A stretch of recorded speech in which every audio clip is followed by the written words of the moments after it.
It's the greatest mystery in literary history. A divisive question with highly contested answers. Who was the writer behind the pen name William Shakespeare? Welcome to Don't Quill the Messenger.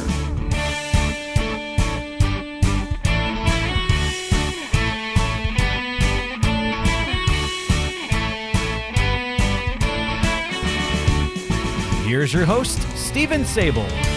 Welcome back, fellow Quillers, to another exciting episode of one of your favorite podcasts. At least we hope that it's one of your favorite podcasts. If it is, please drop us a line. Contact at don'tquillthepodcast.com. Tell us where we rate in your top 10. We'd love to hear. And if we're not in your top 10, tell us that too. We'd love to hear that too. Do want to remind you that the opinions of this host and our guests are entirely our own and not necessarily the opinions of our sponsors. And I say that because I am introducing one of my most controversial guests that has ever been on this podcast series. She is fighting hard to maintain the record of the most common guest, and that is the quarrel that she has with Dr. Earl Showerman. And it is my wonderful and beautiful wife, Annie, who joins us for this very interesting episode about conceptualized Shakespeare. Hello. Hello. I haven't done the math. Have you done the math? Does this put you on top, or does this make you tie with Earl? Who will hold the record after this episode?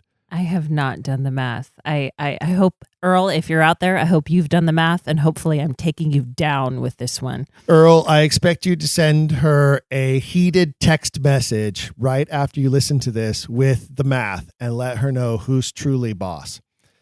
What we're talking about today, though, Annie, is conceptualized Shakespeare. Shakespeare, why do we care? Why does he remain relevant? Why do we care about the author if we don't even care about the works? And why do we care about the works? I think most Oxfordians and most members of the Shakespeare authorship question mystery are there because they love the works so much. It's definitely why I'm here. Yes. And I think it's one of the things that we've talked about in the past, and including in previous episodes, about why you became interested in the Shakespeare authorship question as an artist, as an actress, and wanting to connect the playwright to the plays the same way you would Eugene O'Neill to a Eugene O'Neill play, or one of your favorite playwrights, Tennessee Williams. Yes. So you auditioned for me with a piece In November of 2010 for our very first play that we did together. Yes. With and a Tennessee Williams monologue. one of his not so known plays. Very too. obscure play, Summer and Smoke. Summer and Smoke. I was trying to remember the name, but I couldn't. Okay. Summer and Smoke. Yes. Yes, and it won me the role that brought us together. But But would you call that play autobiographical? Absolutely. To Tennessee Williams? Absolutely. Is that one of the reasons why you like the play? I definitely liked the character that I did the monologue from. First and foremost, I cleaved to that monologue. I found that monologue, then read the play. But then after reading the play, it's a ripple effect of wanting to discover more about what the process was behind that play, what autobiographical figures might play into that play. And it caused me to realize that character actually is very autobiographical of Tennessee Williams himself. And I believe that it is true in the sense that once you become more ingrained into the Shakespearean works, you start to become more and more interested in the possibility of who was the man that wrote these fantastic plays. So what I wanted to, and what you just spelled out so beautifully, is the fact that whether you're an appreciator of the work as a reader or an artist or an actor or actress or producer or director or scholar, there is an internal impulsion. You are impelled, I think, to want to connect to the writer, to want to connect to the original creator. And I think that when you conceptualize a piece of Shakespearean theater, or even classical Greek theater, I've done as well. I think when you conceptualize a piece of historic theater, you bring it forward to an audience in a way that should make them connect with the piece more, and then hopefully want to connect with the creator. Absolutely. And I will be the first to admit that prior to actually meeting and working with you, Stephen, I was definitely a part of the camp of, appreciate the work for the work. And it doesn't necessarily matter who wrote the work as long as we can all appreciate the beautiful language, the character arcs, the stories that are told. But after meeting you, Stephen, and connecting with you on the basis of your Oxfordian belief, it did impel me to start to research and become more interested in the man himself that wrote these works, and to also attribute to the fact that I had previously discovered certain autobiographical ties from other playwrights to their works, and why would I not do the same with this playwright? And better understanding the works and how to best portray them to audiences as an actor. It's not a new idea to take a Shakespeare play and put it in a different setting or a different time period, or go crazy with it, as some productions I've seen where you're watching and you're not sure what the setting is or what the theme is or what time period they've chosen.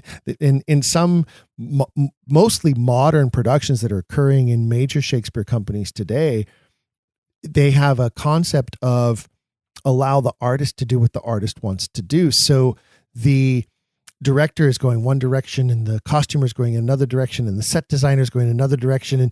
And you sometimes feel that you're watching something that, yes, is very artistic and very creative, but has no flow through, has no connective tissue. I can think of 2, maybe 3 productions right now off the top of my head where I've definitely sat through it and gone, this isn't bad, but I don't understand the cohesive, the umbrella of what this is all supposed to fit into. Like, what is the big picture here that they're trying to achieve?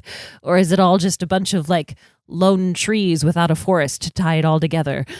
Well, and then there are also productions historically where you can tell exactly what they're doing. They're setting it in 1920s mobster. That's a famous setting, by the way, for Julius Caesar, is to set it in like 1920s prohibition, and Caesar's like the mob boss, and production of suits. I have yet to ever see of that show, but 45 I could see Tommy it working. guns. Yeah, I could see it working. And they gun him down at the Capitol. Like, sure. Yeah, like that. I think that could play. I think that could work, and I've heard of it being done that way. Orson Welles in the Mercury Theater in the 30s during the Depression era, Federal Theater Project work. He's the one who did the Zulu Macbeth with an all-black cast. You've mentioned that production to me. That production is what propelled him to sign with RKO and for Citizen Kane to be made. That's a true fact. There we go. I believe that to be absolutely true. Like, he was the boy wonder because of that production. Mercury Theater in general, but that production. So we've done a few conceptualized Shakespeare productions, not necessarily as revolutionary as Orson Welles, but revolutionary in our own lives. You've been in a couple of my concept productions. You've also experienced other concept productions. Tell me about your best experience in a concept production. I think one of the best experiences I've had in a concept production was one that we did together, which was the Western themed As You Like It. The theme of the concept lends itself extremely well to that play, which is a pastoral comedy and already has so many ties to the land. It has songs in it. It has certain elements that are very kind of country and pastoral just tied into it already. So it lent itself very well to the theme. And that's one thing that I love about conceptualizing Shakespeare. If the concept itself can lend to what the story already is, a language that is already there without detracting from it. I've always loved concepts that just seem to marry themselves with the language and the story that is already there and the characters that are already there without you sitting there and thinking, wow, they're working really hard to conceptualize this piece, but it's very obvious that they're working very hard to conceptualize this piece. And As You Like It works very well with the Western theme. And I had the privilege of playing Rosalind, and which is the biggest female character in the Shakespearean canon and an absolute joy for any actress to play. But I must say, one of the biggest joys of playing Rosalind is the fact that you get to you start as a female, and then you get to dress up as a man, and then you could go back to having these female moments, and then you're back to being a man. And with the Western theme, it was just that much more exciting to be the, Western lady to transposing into a cowboy with your mustache, slinging was a awesome, gun by and the way. wearing a mustache and a giant cowboy hat that kept slipping down over my face, and just like it was there was a sense of over the top comedy with it, but that comedy is already over the top to a certain degree, and the Western theme just it married itself to the language and the characters and the story that was already there. When very that decision was made about that concept, one of the things that you pointed out, and one of the key elements to that is it's a very pastoral comedy. For goodness sake, you have farmers and goat herders already in the cast. You have a group of noblemen who have outcast themselves into the forest, and Jaques, who is like singing about the death of having to kill a deer for food. It's, there's Touchstone the clown, who we dressed as a rodeo clown, which was a great choice, awesome choice by the costumers, by the way, which was fantastic when everybody just bought into the concept. And we did these entr'actes in between each act that were very, Western themed. We had basically a stagecoach robbery, although we didn't have a stagecoach. We had a gunfight in the saloon. Mm-hmm. We had a shotgun wedding. Yes. We had a duel in the street. Mm-hmm. Yeah. So, we really had some fun with it. And I'd like to think that, that is the spirit of what the writer intended for his comedies, was for the audiences would laugh out loud heartily. And those little entr'actes and those little bits and pieces just accentuated the concept more, but they never ever detracted from the actual language of the story itself. It's never like, oh gosh, let's cut this piece because we're not quite sure what we're going to do with this language that's there, and instead let's put a Western shootout and fill some time with that instead. It was never we're going to sacrifice any element of the work that's already there to make this concept happen. It just all came together, and the concept lent itself to the story and the characters and the language already. Well, in fact, and let me be very clear, and I think most of the listeners know this, when it comes to the text, I'm very much a purist. And no, I don't you don't change the text to suit your concept. You find the concept in the text. Now, there are times when a word here or a concept here or there needs to be changed or could be changed, but consistently it's one word changed for another throughout the entire script. And we have a reference to make later that I will explain that, where I did that. But one of the things about As You Like It, so Shakespeare used like 30,000 plus words in the canon. One word he uses only 3 times is the word petticoat. Petticoat. Correct. He uses that word. He uses it 3 times. Twice in As You Like It. The other time is in Taming of the Shrew, and Bianca uses it when she's complaining to Kate for her mistreatment of her. My raiment down to my petticoat, I believe she says. And there was a very famous Western production of Taming of the Shrew, in fact, starring Morgan Freeman. Really? Yes, as Petruchio. Yeah. And the British comedic actress who used to have like a late night TV show, Tracy Ullman, I think, played Kate. I wouldn't know. I need to look that up. I'm intrigued now. Well, if I had $1 for every time in more than 75 episodes I have made a misstatement or said something inaccurately or got a date wrong, I'd be a very wealthy man right now.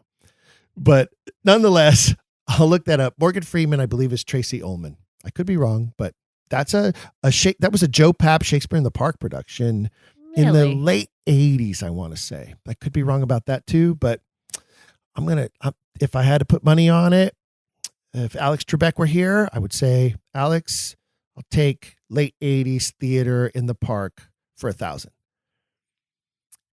What was it like playing a cowboy though, Annie? Oh, it was way too much fun. And there's a certain, I tend to be a pretty physical actress, and I like to feel that when I am creating a character, it's not just, yes, it is especially with Shakespeare, especially with the work where the language is so important. It is a lot about the text, but it is also about embodying the character from your head to your toes. And one of the biggest joys for me as an actress was finding that difference between Rosalind as the woman and Rosalind as the cowboy. And that, again, where the concept lent itself so well to the idea of I had got to have the cowboy swagger and, carry a gun and wear the cowboy hat. And that just added a whole extra element of comedy to it and created for me as an actress a way to embody that character so physically, and how much fun to create such a difference between the two sides of Rosalind, which was the biggest joy for me. And especially because there are certain scenes where she breaks out of that masculine mold for a moment and falls into her femininity again. And it was so much fun to get to play those breaks. One of the best scenes in that moments. Play is the fainting at the blood on yes. the handkerchief. Yeah. So she's trying so hard to be so masculine, and then she sees the blood on the handkerchief and she faints. And yes, it's so, but it is, again, as a Western, right? The female fainting in her petticoats and her corset, right? But, and that's where Rosalind is at, but she's wearing her cowboy gear and her big gun, but immediately she's back in her petticoats for that moment. Did it at all fainting at the blood? Okay, to be objective, play devil's advocate. Did it at all ever interfere with the arc of the character? Was it too gimmicky? Was it too shticky? Did it become too physical humor, too Three Stooges for you to actually fulfill the character arc of this woman who is so afraid of rejection that she puts on this act in order to put this man through a series of tests to prove his love to her? I don't believe so. Not for me, in the sense that the genuine arc of the character was still there.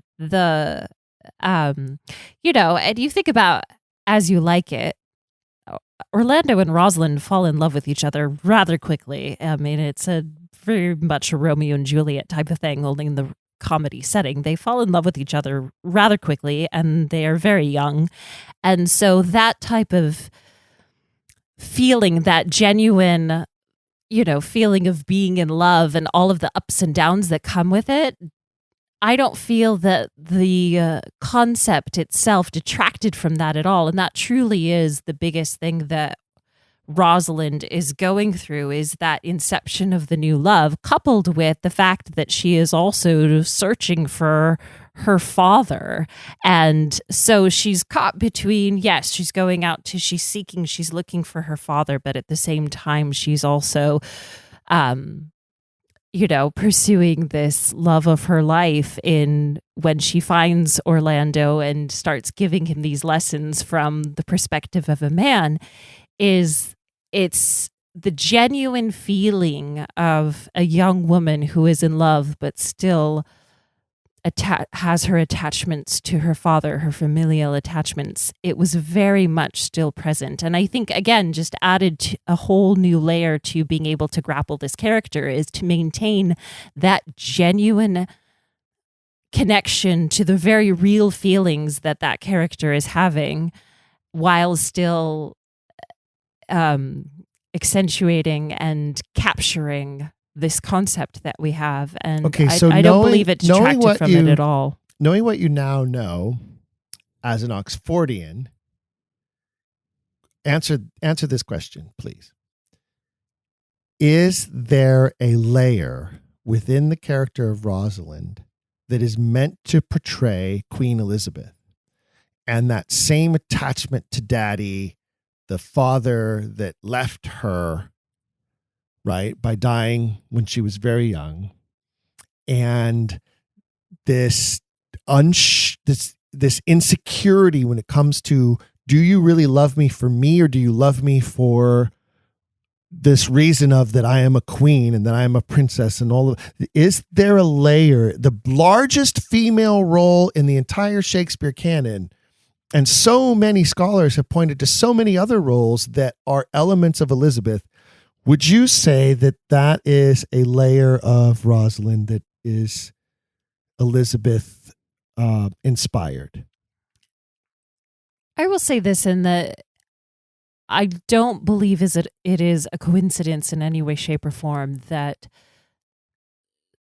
some of the best characters that Shakespeare has ever written are what we call the pants roles, as in the women who dress up as men in order to have their voices heard. And I believe that is very indicative of what a queen of Elizabeth's clout would have been feeling during her reign. So in all cases, I believe the pants roles are all indicative of certain elements of Elizabeth, and I believe that Rosalind is another one of them. And yes, her interactions with Orlando, I do not profess in any way, shape, or form to be an expert on Elizabeth's dealings with love, but I would not be surprised to, believe that the interactions that Rosalind has with Orlando were influenced by Elizabeth's trials and tribulations with her own love life and figuring that whole aspect of her life out, especially as the queen and the amount of power that she had.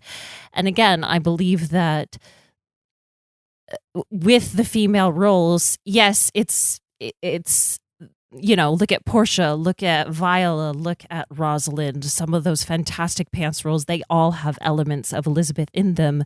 And it's very much, Elizabeth was a woman in a man's world doing what many men had to do, but influenced also by a lot of men.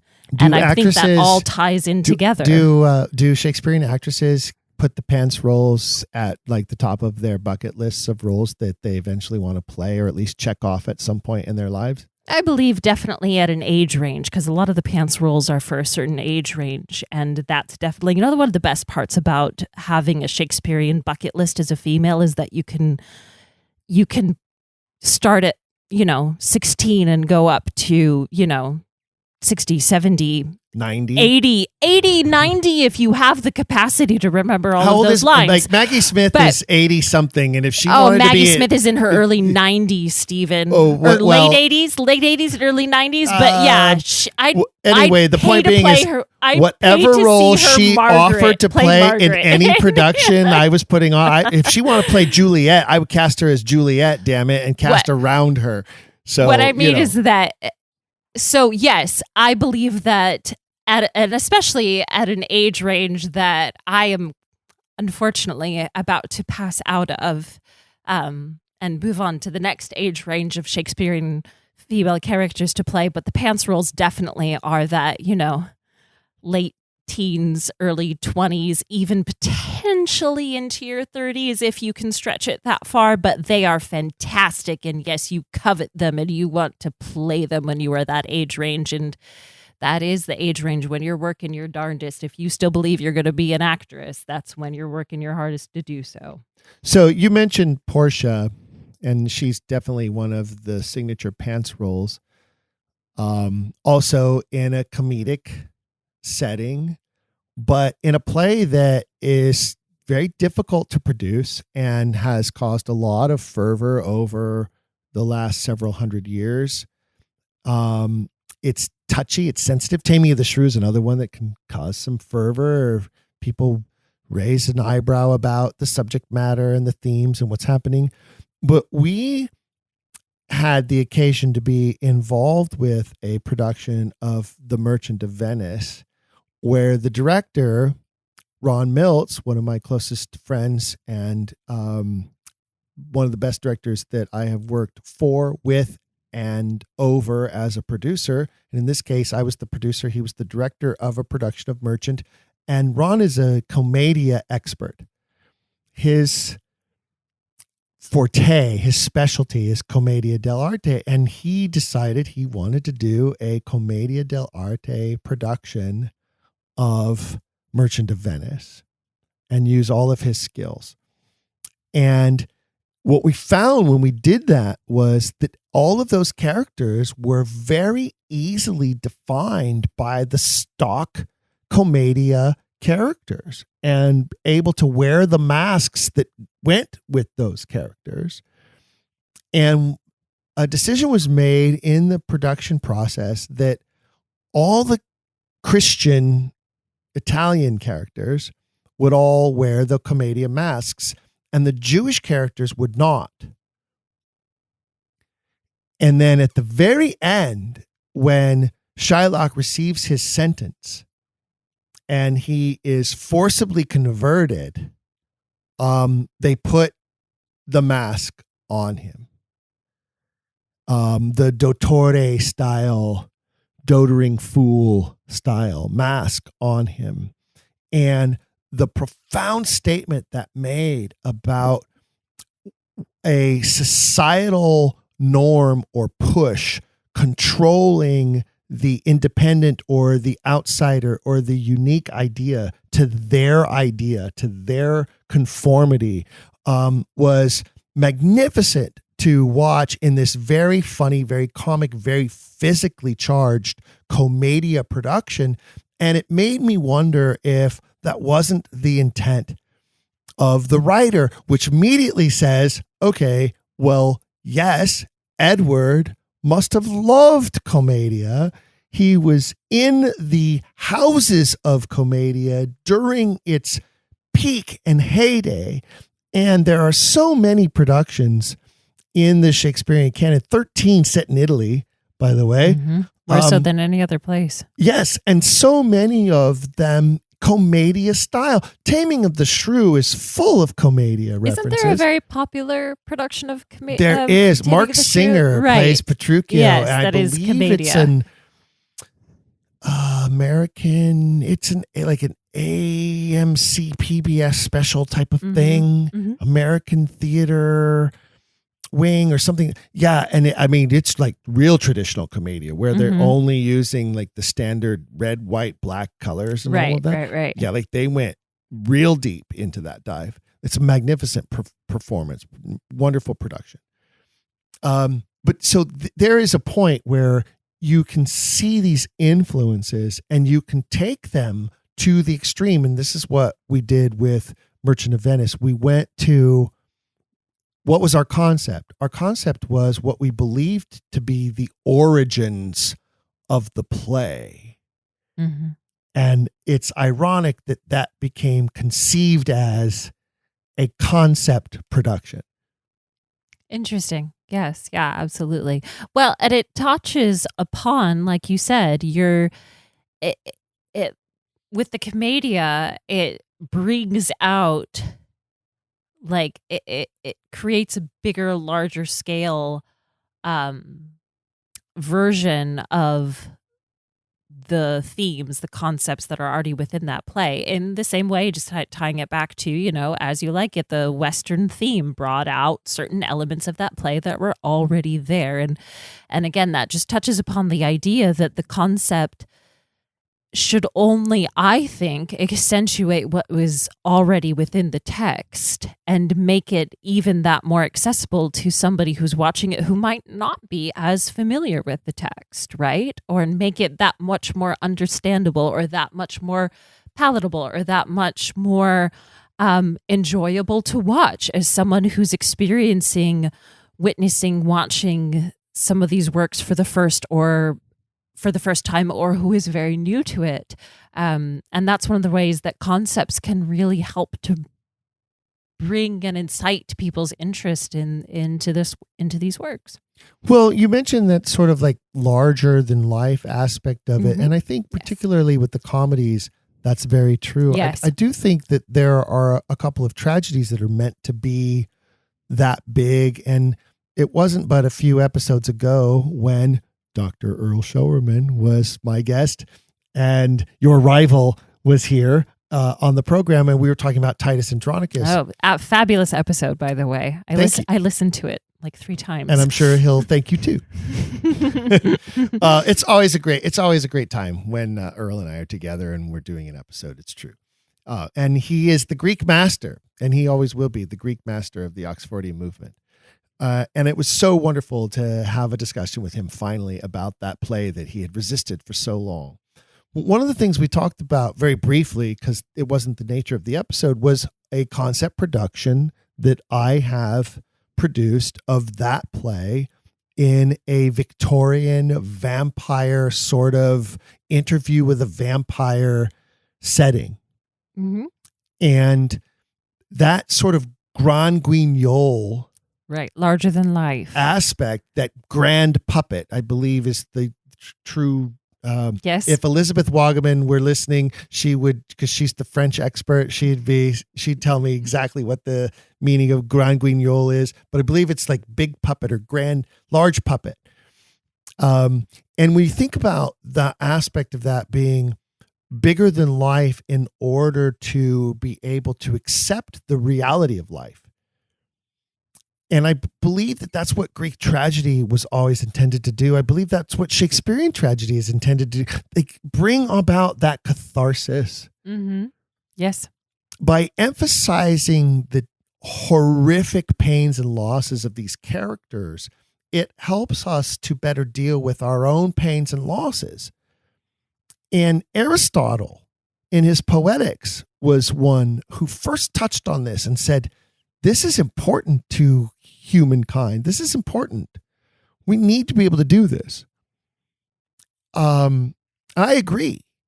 And I think that, I know that our author agreed. And I believe that's why he wrote Titus Andronicus. I believe it's his homage to that over-the-top Greek tragedy. And so taking an over-the-top concept such as vampirism, mm-hmm. and layering it onto this play, it worked, I believe, extremely. In fact, I produced it that way 3 different times. I saw 2 of the 3 productions, and I will say, though, first time I saw it was done on a very large stage with a large audience and a very large scope. But the second time I saw it was in our Black Box Theater in Los Angeles, and the first production of Titus Andronicus was done at the same time within the same season, the Shakespeare of the Shakespeare Festival that we were also doing As You Like It. As You Like It worked extremely well on that very large scale setting, especially As You Like It as Western. You could really, have the gunslinging and the shootout scenes and all of that. However, Titus Andronicus, not to say that it didn't work on that scale, it was still a good production, but I must say that seeing it in the small Black Box Theater, and it's going to come quite down to this very small detail of seeing the fangs on the vampires that up close made all the difference. I thought you were going to say the blood. No, but okay, well, that too. There was a splash zone for the blood, which I know you talked about in the episode with Earl, but you did, yeah. There was this, you know, if you sat in the first 2 rows that you were going to get splashed with blood, which is, of course, not real blood. It's a, conglomeration of laundry detergent and corn syrup and all that fun stuff. Food coloring. So there was that element of being that engrossed in it and seeing the blood and seeing the fangs that close to you that made it work that much more so in that small setting. By the end of each performance, the entire theater smelled like Tide. Yes. Sweet Tide. Yes, it was very corn sweet syrup. Tide. The secret ingredient. Okay, here you go, ladies and gentlemen. I'm going to reveal the secrets of stage blood. Caro's corn syrup, red food coloring, a touch of blue and green food coloring to darken it and give it that sort of realistic color, and Tide, because you need it to wash out of it the clothes. The Tide anti-proteins already are acting on the corn syrup, and so when it hits the clothing or the costumes or whatever, when you throw it into water immediately as soon as possible, it immediately starts to break down and does not allow the food coloring to stain the garment. So that's what you get for conceptualizing with that much amount of blood is nightly laundry that has to be done. So, think before you start these Shakespearean concepts about the costuming that's going to come along with it, right? We had these 5-gallon buckets backstage, some with water in them, some with a bleach solution in them, because we knew certain whites needed to go into that. Yeah, and literally the actors would come off stage. Okay, I'm dead. Great. Take that off, throw it in the proper bucket, get into your street clothes. You can do your bows in street clothes. That's a real thing. But that production is one of the productions where I did, and I mentioned this in the previous episode, I changed one word, and that was, 2 words. I changed day to night and sun to moon whenever the reference was there, because obviously vampires aren't going to be referencing the sun. And there is a lot of mentions of the sun in that play. That's very quote unquote Roman, right? Is to reference the glory of the sun. We just changed it to moon, and these vampires all talking about the glory of the moon almost became like A Midsummer Night's Dream, which has the most lunar references of any other play it by certainly far. Does. That play mentions the moon, I don't know, 200 times. It's ridiculous how many times. You can look that up if you go to the Shakespeare source site online. You'll find that answer very quickly. Whether it's lunar, luna, moon, or moon shine, or moon shadow, it's ridiculous how many times. The point being is that was a textual change that did not change the intent or the meaning in any way of the text, which I would be absolutely against. In fact, you can go to the Shakespeare Oxford Fellowship YouTube page, and if you haven't done that, you should. The Shakespeare Oxford Fellowship YouTube page has a plethora of videos from years of presentations of some of the most prominent members of the organization delivering their research at annual conferences, which we hope will be resuming again very soon, including this year when it's planned to happen in Ashland, Oregon in October, I believe. Dates to come. Stay tuned. But what you want to do is you want to go to the YouTube channel, and you can find all these wonderful videos to watch. And one of them, if I do say so myself, happens to be a video of me talking about why it's a terrible idea to modernize the language of Shakespeare, and why changing any word in the text is damaging not only to the text, but also to the identity of the true author. Because I believe words are important, and words chosen and sequences of words and connections of sequences of words demonstrate the mind of the creator. And I believe Dr. Roger Strittmatter would agree with me on that, because he has proven in many of his works the connections between phrases of words in the plays and phrases of words that Oxford used in other areas where we know for a fact he wrote those words. So don't do that. Don't mess with the words to fit your concept. And don't add modern jokes either. That's just not fun. You know, characters getting on cell phones. I don't know. I don't know how I feel about that in Shakespearean productions. But let's not digress. Let's go on to another concept production that Annie was a part of that I fashioned out of my brain in some weird sense because I'm a child of the 80s. And it was a production of Macbeth. Yes, Macbeth, Shakespeare's Natural Born Killers. That was the subtitle we came up with. I do believe that you can create your own subtitles. And the concept is that Lord and Lady Macbeth were these, in their minds, these rock star murderers, and that they could basically just go and, obviously, as is already in the text, go and do whatever they wished and not suffer any of the repercussions that would obviously come to fruition.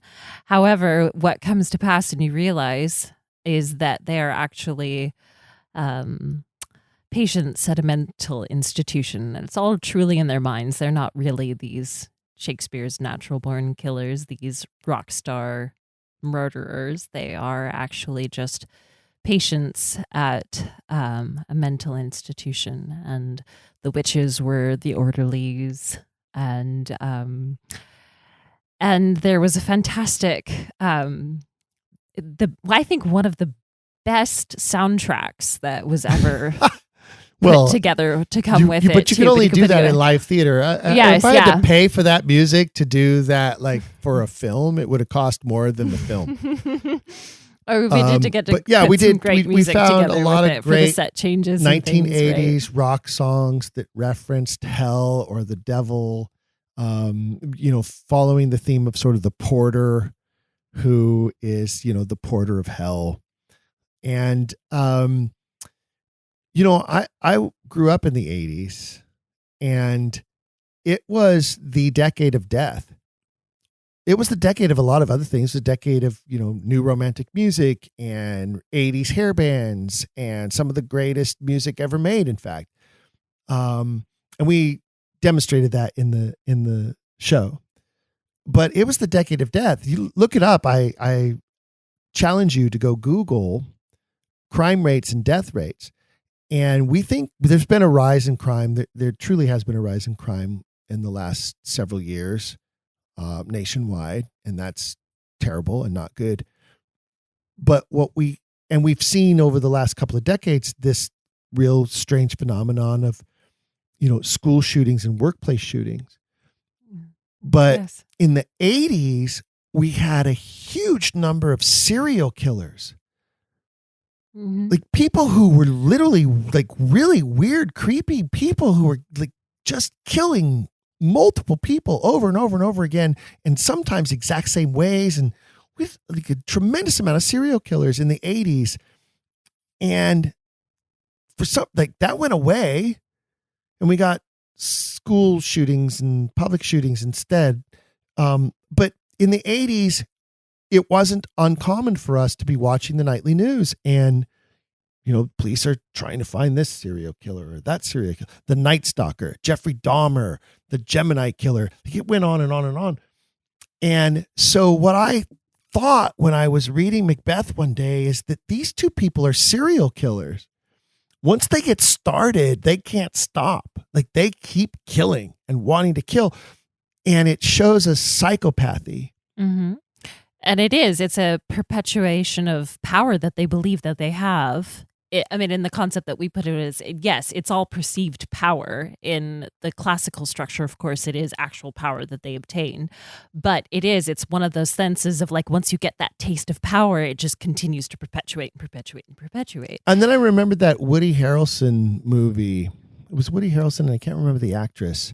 And it was an Oliver Stone film, I think, Natural Born Killers. And it was, Oliver Stone, also a child of the 80s. He's a bit older than me, but so he was going through a different 10 years of his life during the 80s than I was, but nonetheless, it obviously had an impact on him. And he created this film that sort of depicted that rush, that creepy high that these psychopaths get. Mm-hmm. And I thought, that's the Macbeths. And then the guilt destroys them. Mm-hmm. Well, the true sociopath never feels guilt. Right. So what you learn is that Lady and Lord Macbeth aren't actual sociopaths, because they do feel the guilt. They do, and the And guilt it's interesting kills them. too, because that for me is interesting, as I did play Lady Macbeth in the production, was there's this sense of that, no, she's not a sociopath, because obviously she does go mad in the play. It's written in there. And for her, okay, so she's already written to be in the mental institution that we put her in. But there's that sense of maybe of that breaking of what could have been that sociopathic tendency. And when the guilt starts to filter in, that does drive her to that ultimate points of madness. And then obviously the suicide that results from it as well. And, there is that sense of, okay, if it's a certain level of madness the progression of the madness into the full deterioration when that onset of guilt happens and takes place. And you remember, so we set it in an insane asylum, and we had Dr. Hecate Porter, Mm-hmm. who played all three of those roles. Yes. She was the doctor, She was Hecate, and then she also was the porter. We had the three orderlies who became the three witches, and all the other characters were patients in the asylum. Mm-hmm. And what we tried to convey at the beginning with the Macbeths being in straitjackets and being given their medication, that the storyline was playing out in their minds using the people around them, their fellow patients, the orderlies, the doctor, to suit their fantasy. Right. And then it began and ended exactly as it started, which is them in straitjackets. And here again, we did not write new dialogue. No new dialogue. But we did give lines to Lord and Lady Macbeth, both at the beginning when they're receiving their medication and at the end when we see them being led off to their cells. And what was the dialogue? Tomorrow and tomorrow And and tomorrow and tomorrow and tomorrow and tomorrow and tomorrow. and tomorrow. It was creepy. I liked it. I thought it worked. It was a very, and one of the reasons, and another testament to, and our journey as theater artists, it was that production was the very first play that Stephen and I did in our very first theater that we had together, which was, as we found out kind of at a later date, not too much later than when we first started putting that play together, was actually one of the most preeminent 80s punk rock bars that had sat empty for years. Al's Bar. that we decided, hey, we're just going to take this place over and turn it into a theater. And we literally walked in there and discovered this wall that we were like, oh yeah, this is the background to that Shakespeare's Natural Born Killers idea that you've talked about doing for a while. We literally left it as it was until after that show because it was just so perfect. And it was a place that used to be known as Al's Bar, and on Hewitt Street in downtown LA Arts District, really famous in the 80s as the home of punk rock. And some really major players played there on their way up. Chili Peppers, White Stripes, yeah. Yeah.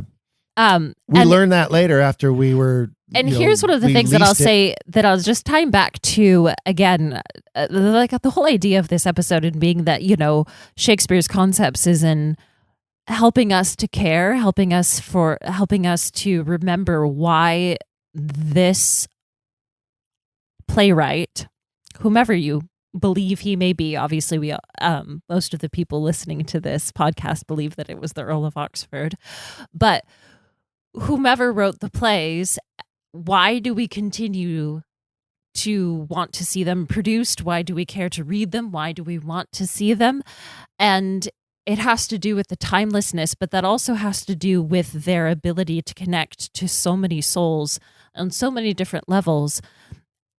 And certain concepts will help just kind of spark that ignition, I think, just a little bit more. And that was one of those concepts that did that, because that inspired certain people that just lived in that area, which is the arts district of downtown LA, to come see this play that they were like, hey, there's a play going on in Al's bar and I better go see what it's all about.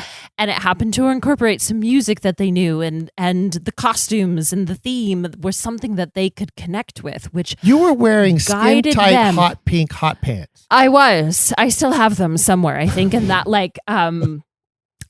it was the Scorpions shirt that was all Why did we Yes. choose the Scorpion shirt? Because of one of the best lines in the play that emphasizes why this play still speaks to us. Right. The fact that guilt can get into our mind. and Right. The eat scorpions in my mind. I Right. have Yes, scorpions in my mind, my Yes, wife. Yeah. And so we specifically sought costumes, and like my shirt obviously connotated that. And I don't remember exactly what it was that Chris wore, Chris who played Macbeth, but it He was had an Iron Maiden shirt right, on, I yeah, believe. and it was every bit of costume piece that was worn was chosen for a reason, and it brought people in to see that play who might not otherwise have ever cared about that, and just brought them that much closer to a story that obviously means a lot to us because it's one of the plays that our beloved playwright wrote and that we are so passionate about. But the hot pink hot pants were not the worst costume I ever asked you to wear for a concept Shakespeare. That was a play. very good segue. Thank you. Because you know exactly where I'm going. Yes. Oh no, I'll never forget. But before we go dive into A Midsummer Night's Dream, I do want to take a quick break to say, ladies and gentlemen, if you are on the fence or have been on the fence and have not yet joined the Shakespeare Oxford Fellowship, you need to do that. You need to get involved. You need to participate in the movement. And you could do that best by paying the very small amount of dues that it costs for an individual membership or a student membership, which is even less, or a family membership. Do that because your dues help support the organization, help support the movement, help support this program, help support the research grant project that the Shakespeare Oxford Fellowship puts on every year, the video contest, which is a magnificent outreach of the organization.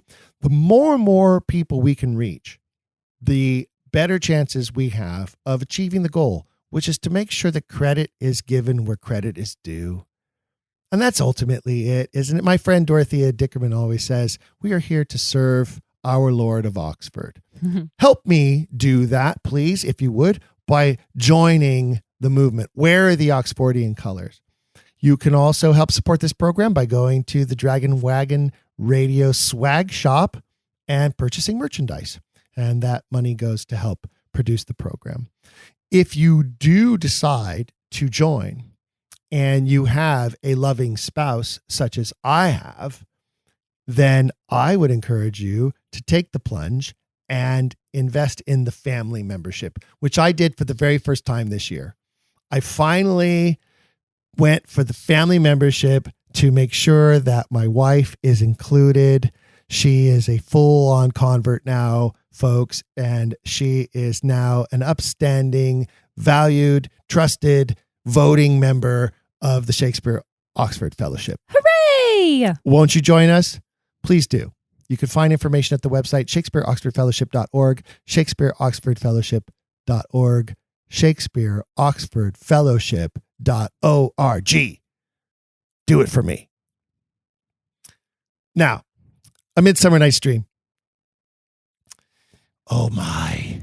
Oh, A Midsummer Night's Dream. I've seen so many productions of this show. So many productions. And so many terrible productions. And including so many terrible concept productions. So many terrible productions because they've been so ill conceptualized in a lot of cases. And, one of the things that Stephen and I were actually talking about a little earlier is that, this play tends to be one of the ones that is conceptualized the most. However, some of the best productions of this play, we both believe, are actually just ones that have no concept at all, that need no concept to be done well. And when Annie says, some things we were talking about earlier, yes, ladies and gentlemen, we do actually talk about Shakespeare together off the air. By earlier, I mean, I could mean like 3 years ago, like seriously. It's all melds together. It's one of the things that binds us together.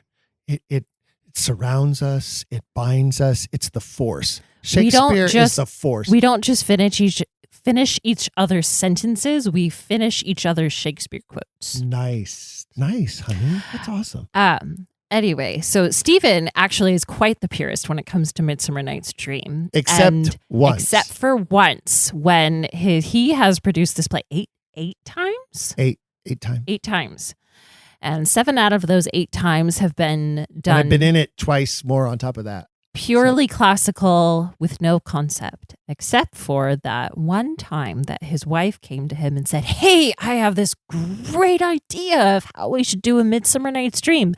And it was when we had our theater together, but it was also functioning as a yoga studio, and I was teaching yoga classes 7 days a week there. And I decided, why not marry the two together and we do a yoga themed Midsummer Night's Dream?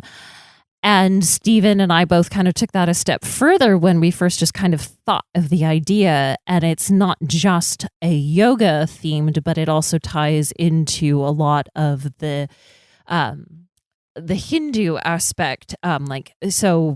Creation of each of the fairies becoming a Hindu deity. And I assigned each of them a very specific deity that was, depicted in their costumes and their movements, and creating all of these yogic choreography that had to do with the fairies and Titania and Puck and Oberon particularly. So who did Oberon represent? Oberon represented Brahma, one of there's a kind of a triumvirate of gods who did Puck represent? Puck was Hanuman. Hanuman is the monkey god, the key in mischief. So yes, the lovely young lady who played Puck was wearing a monkey costume. No joke. It was actually our costumer Sarah who built that. It made a magnificent piece. She didn't look silly at all. It worked very well. And she was great. But yes, so she was representing the Hanuman, and Stephen. So when Stephen mentioned earlier the costume that was the best and worst type of costume that he had ever planned for his wife to wear on stage. Okay, so wait a minute. You were Titania. I played Titania. And who did Titania represent? Titania represented Saraswati, which was is the consort of Brahman, and she tends to be kind of the one of the mother. There's a fair amount of female strongholds in the Hindu system, but Saraswati is one of the mother goddesses. And Stephen's idea for my costume was a full body henna tattoo. Say that again. A full body henna tattoo. Wait a minute. When you mean full body, you don't mean full body. You don't mean like all the way from your fingertips to your toes. She didn't do my face, but from the neck to the toes and all the way onto my fingertips, I was covered in henna. Front and back? Front and back. What about your privates? Those were covered by leaves. Oh, that's right. We put ivy. Yes. Yes. So needless to say, it was one of the most time-consuming endeavors I have ever had to put myself through for a theatrical experience. How long were you in the makeup chair, quote unquote? It was about 12-hour experience. Wow. To do front and back side. Well, the good news is you didn't have to do 12 hours every performance. No, but we did have to do because it was a 6-week run, so it did start to fade after like week 2. Like I remember the 3rd week was when it was the most faded, and so then we had to go back and do it for the last 3 weekends. It didn't take 12 hours the second time though, because she was able to trace what was already there. Yeah, exactly. So it was so. Yeah. And anyway, so that was quite the experience, and that was quite the costume. But it was pretty darn effective, if I do say so myself. I have to say, people were pretty astounded by that when they came to see the show, and suddenly you go from Hippolyta dressed in togas and everything. Not togas. Remember, we were wearing the full on I'm blanking on the name right now, but the not the togas, garb, the the Hindu. Greek, Yes, the Indian. The sorry, Hindu, you're right. It was Hindu. Oh, it's gonna drive me crazy. You were wearing a not a burqa, but no, but the whole. But I was wearing the veil and everything. Yeah, and so the audience couldn't see all the henna underneath. No, that. I was covered, completely covered, and then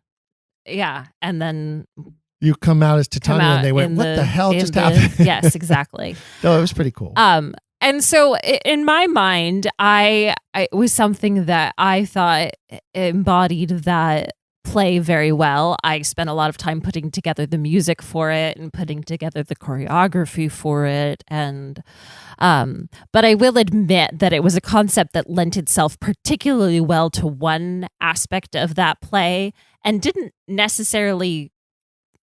It wasn't like it couldn't work for the other parts of the play, like the lovers and the mechanicals, but it wasn't something that the concept of the play was particularly embodied by the magical creatures. I would fairies. love to sell it to a Bollywood producer. Oh yeah, absolutely. And let people who really know what they're doing do something with right, it like that. Because I think it could really be awesome and help bring Shakespeare to thousands of people who otherwise might not be interested or access it. I think it could work in a grand scale film style in ways that we could never do in a black box theater. No, and it is one of those things that it did work in the black box theater, but it would have done well in a larger scale, very well, I think, in a larger scale. And again, but yes, I agree, is one of the beautiful aspects of A Midsummer Night's Dream is that there's three very different components of that play. You have the lover's story, you have the mechanicals, and then you also have the fairy folk and the magical creatures. And again, like I said, that concept was really, really special for that aspect of the play, the magical creatures, but didn't necessarily add anything particularly good to the story of the lovers or what the I would story say is of that the what it mechanicals. proved is it doesn't need anything. Exactly, which ties back to the point of that it's a play that gets done conceptualized so very often, and that play was successful. We had a very good run of it at our theater in Los Angeles, and I think it was very well received. But ultimately, one of the things that we realize about A Midsummer Night's Dream is that it really needs no concept. There is, there's a whole play within a play that's almost like a concept in and of itself. That's a play that does really well just on its own without any type of concept. And, you put Greek costuming and wings on fairies and it wins. It wins again and again and again and again.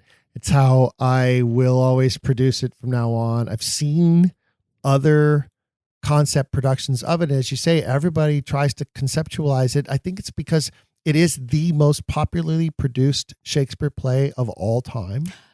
So people try to own it, try to create their own thing, put their own stamp on it. Make it my Midsummer, right? And I don't think that that's what Midsummer is intended to be. P.S. It's his Midsummer. It's the bard's Midsummer. And I'm not saying that there's only one way to do it right, but there are certain aspects of how to interpret this scene, how to deliver this line, how to do this comic moment that I think once you hit them, they're golden and you there's no changing and you shouldn't change from that.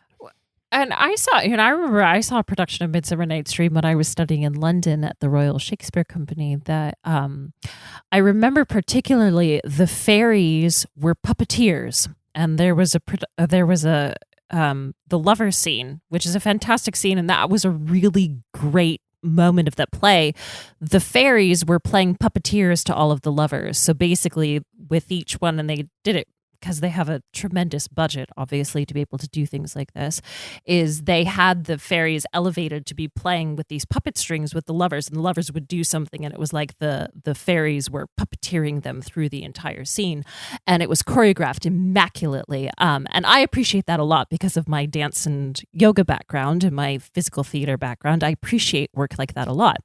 However, again, I could not tell you how that specific concept lent itself to the entire play as a whole. I remember that scene particular. I remember the scenes of the fairies being puppeteers, and I remember the lovers being puppeteered by the fairies, particularly during that scene. I remember enjoying the production as a whole, but I do not remember how well that type of concept lent itself to the entire production. That's a hard thing to achieve with that play because there are those three very separate types of components with that play.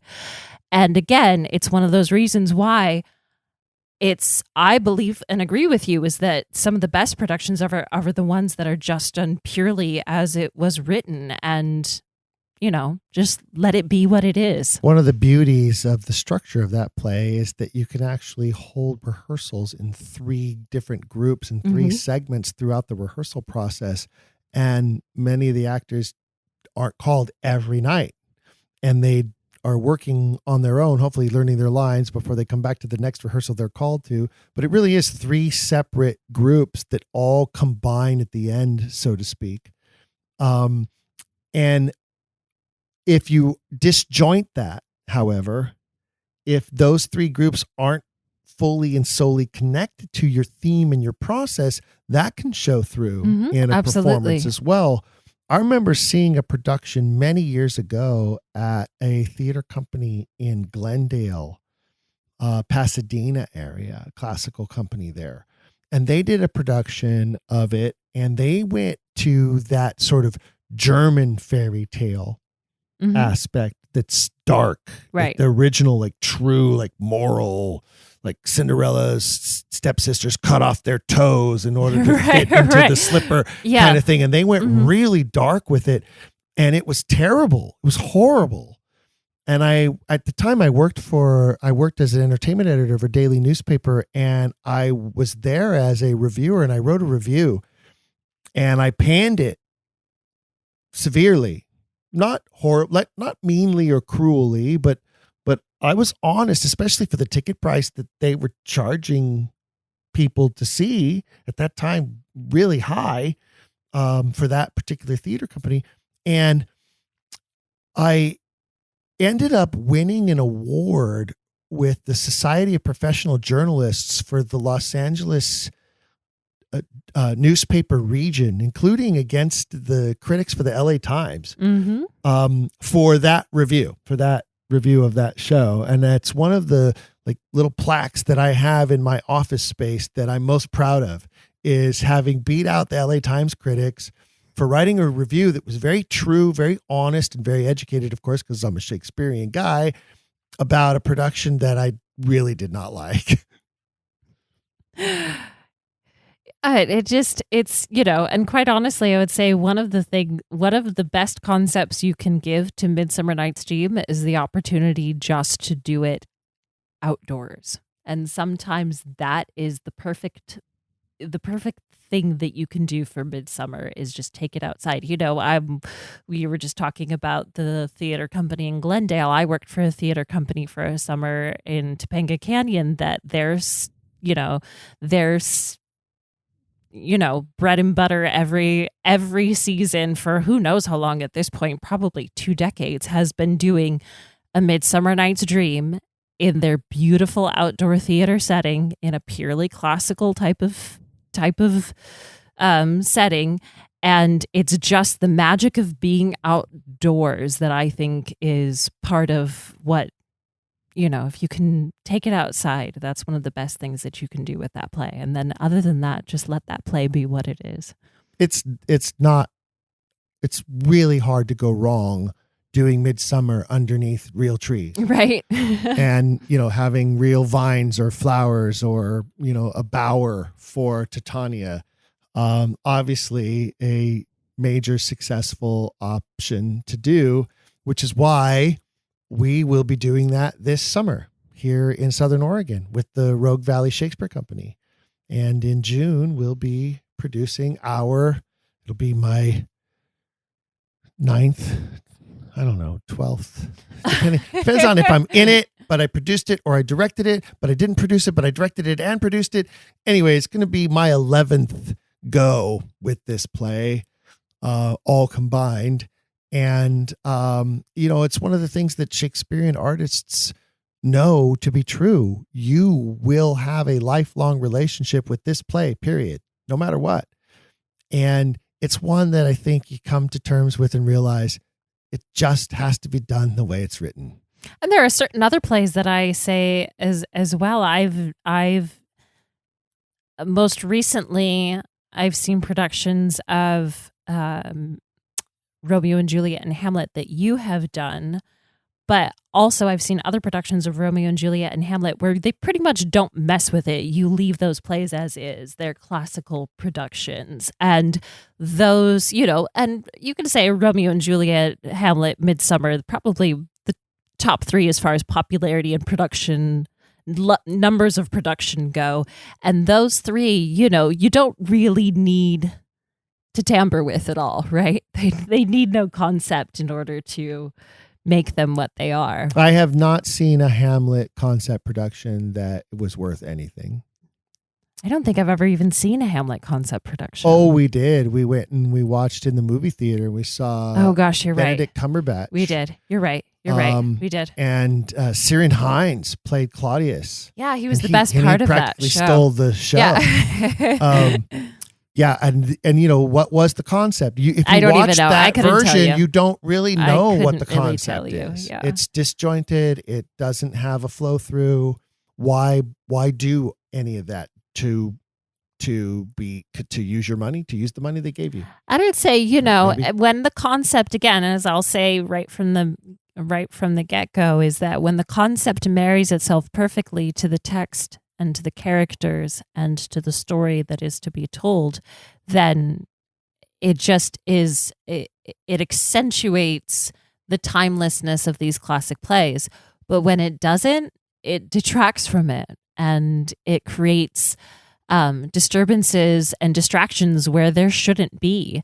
But so, in the long run, it can be a fantastic tool. Conceptualization of Shakespeare's plays, I believe it can be a fantastic tool to bring people to the works and to help them understand it maybe just a little bit better, or help them gravitate to it just a little bit more when they otherwise might not be interested in it. But if poorly done, if forced upon the text, it's a terrible decision. Well, several episodes back this last season, I did an episode with one of our listeners who hails from the Turks and Caicos Islands, Quiller Claire. And when we were there, one of the things we learned, because we looked into it, was the curriculum of the schools there. Mm-hmm. And Shakespeare is a huge part of the curriculum of the high schools there. Yes. And that's not surprising because it's a British province, and that makes sense. But one of the things to note that's important is the 2 plays, they feature 4 or 5 plays in the canon, but the 2 that they really dive in deep, pardon the pun, are The Tempest and Twelfth Night. The shipwreck plays. Yes, they live on islands in the British West Indies where there is legend and lore about pirates and shipwrecks, and it's connective tissue. Now, I don't know if those schools put on productions or performances of the plays, and if they do them in some sort of islander concept. I have seen an islander concept production of Twelfth Night. Mm-hmm. So I know that is something people have embraced. But if they do, and it helps those young people fall in love with the text, with the characters, with the poetry, with the themes and the universal human truths that you find, then I'm all for that. I'm absolutely all for that. Yes, absolutely. And I think that's something that conceptualized Shakespeare can do. We've seen it work really well. We've also seen it fail. We could spend another episode on talking about other concept productions we've seen or been a part of. A few I'll throw out there just to get the audience's minds tingling. We did a Two Gentlemen of Verona production that was set as a pirate tale. Michael Shane Eastman was the director of that. It was a magnificent show. It helped deal with the very complicated issue of the attempted rape scene that happens near the end of that play. And not to make light of or humorize in any way the seriousness of that crime, it did make it known that this was a comedy and not meant to be focused on that. And pirates rape, pillage, and plunder. It's what they do. And it helped. It helped to deal with some of that tension there, just like the commedia aspect helped to deal with the tension of Merchant of Venice, right, and the anti-Semitism that can be pulled out of that play. I think the production we mentioned earlier, Shakespeare in the Park with Morgan Freeman, and I swear it's Tracy Ullman. I think that's what they were attempting to do with that show back in the late 80s or early 90s when that production was put on, was okay, set it in the Wild West and it's not so misogynist. Right. Was what they were trying to do there, I think. And I think one of the things too is that there is a sense of, for us as, believers that it was the Earl of Oxford that wrote these works, is that there is I think, an even deeper understanding of what exactly was experienced during that time period. Because the more you know about the man and the more you know about exactly what his life was like and the experiences that he went through, I don't want to say forgives, but also just helps you to understand certain elements of the plays that we, would frown upon in a modern day, like rape and anti-Semitism, but helps you to just deeper understand where that comes from and what the context is of that. And so that's just another deeper layer of understanding of the man who wrote the work and the time that he was living in and the audience that he was writing for.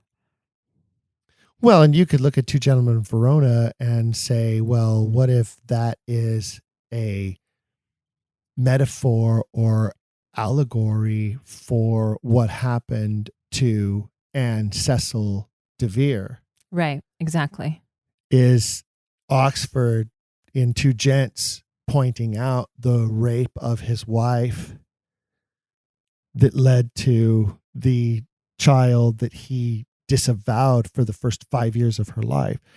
Those are those autobiographical aspects that can be pointed to in each and every play. And I know many of you have written to me and asked me to do more episodes that delve into each of the plays and the autobiographical references. I hope you enjoyed the 12th Night episode that I did not too long ago. And if you haven't yet got to that one or haven't listened to it, please do. And I hope you'll enjoy that. I promise you there will be more to come, but we also have some more incredibly interesting guests and wonderful subject matters. We're going to try to mix it up as much as we can over the next several episodes. But if you have suggestions or comments, you know how to reach me. Contact at don'tquillthepodcast.com. Contact at don'tquillthepodcast.com. P.S. There's no apostrophe in email addresses. So don't put the apostrophe in don't. Don't do that. Do it. Don't do that. But contact at don'tquillthepodcast.com. And remember, if you haven't already, please go to ShakespeareOxfordFellowship.org, ShakespeareOxfordFellowship.org. your source and resource for everything Shakespeare authorship question. There are so many other productions that Annie and I could talk about. I remember, again, Michael Shane Eastman and his great silent film production of Twelfth Night. Oh, that was a really good one. The Oregon Shakespeare Festival ended up doing like 6 months later. Right. Mike, if you're listening, you still claim credit. We have the dates. We have the playbills. We can prove you did it first, buddy. He did. And that was a fantastic production and so much fun. We did a blank canvas finger painting version of Richard III that I cannot describe right now. There's not enough time. That would be a whole episode just describing how that came about. But if you're interested in that, write me and I'll write you back and explain to you how it went and send you some photos. We have ideas for the whole inception of the paint. We have a paint series. The paint series, we do. There's 2 more tragedies. That could be included. Oh, definitely. If you're interested, write to me. Anyway, thank you so much, ladies and gentlemen, for always welcoming us into your home, your garden, your workout space, wherever it is that you listen to Don't Quill. We're so glad to have you as a part of the Quiller Nation, and we're so thrilled that you consider us to be part of your every 2-week listening experience.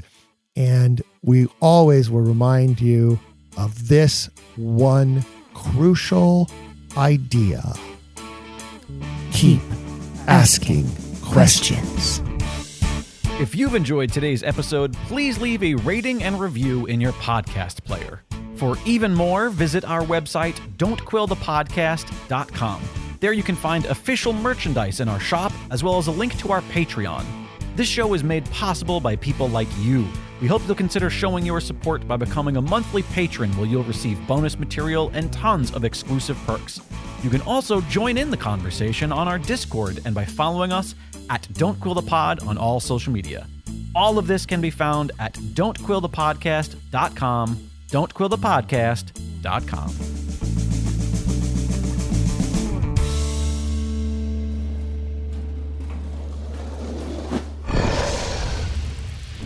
Dragon Wagon.